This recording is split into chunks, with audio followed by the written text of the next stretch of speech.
নমস্কার। আজকে একটা চটজলদি রান্না করব যেটি খুব টেস্টি এবং হেলদি। মুসুর ডালটাকে খুব ভালো করে ধুয়ে নিয়েছি। শাকগুলোকে এখানে কলমি শাক ইউজ করেছি, তবে পালং শাক দিয়েও কিন্তু করা যায়। শাকগুলোকে খুব বেছে পরিষ্কার করে ভালো করে ধুয়ে নিয়েছি, আর শাকগুলোকে কুচিয়ে না কাটলেও হবে। আলু আর পেঁয়াজ আলু ভাজার মতো কেটে নিতে হবে। আমি যেহেতু সবসময় কাটাকুটি করি না, তাই এই জন্য আমি একটু মোটামোটাই করে কেটেছি। আর 10-12টা লঙ্কাও কেটেছি, আর একটা টমেটো নিয়েছি, আর 8 থেকে 10 কোয়া মতো রসুন নিয়েছি। যেহেতু আমার শরীরটা ভালো না, সেই জন্য একটু রসুনের পরিমাণটা একটু বেশি দিয়েছি, আপনারা একটু কম নিতে পারেন।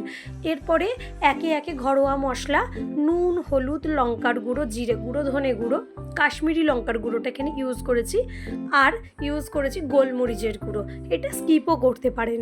এরপরে কিছুটা সর্ষের তেল দিয়ে বেশ ভালো করে সমস্ত জিনিসটাকে মেখে নেব। কলমি শাক দিয়ে যতটা টেস্টি হয়, পালং শাক দিয়েও কিন্তু ততটাই টেস্টি হয়। এরপরে বেশ অনেকখানি জল নিয়েছি, যেহেতু ডালের পরিমাণটা বেশি, সেই জন্য বেশ ভালো করে ফুটে গেলে তারপরে শাকগুলোকে ওর মধ্যে দিয়ে দেবো। দিয়ে আবার ঢাকা দিয়ে বেশ অনেকক্ষণ ধরে রান্না করে নিতে হবে। আর নামানোর আগে একটু ঘি ছড়িয়ে দিলে বেশ ভালো টেস্ট হয়। আর এটা কিন্তু রুটি পরোটা দুটোর সাথে খেতে দুর্দান্ত লাগে। আর এটা কিন্তু বাচ্চারাও খেতে খুব পছন্দ করবে। কেমন হয়েছে ভিডিওটা সবাই জানাবে। টাটা।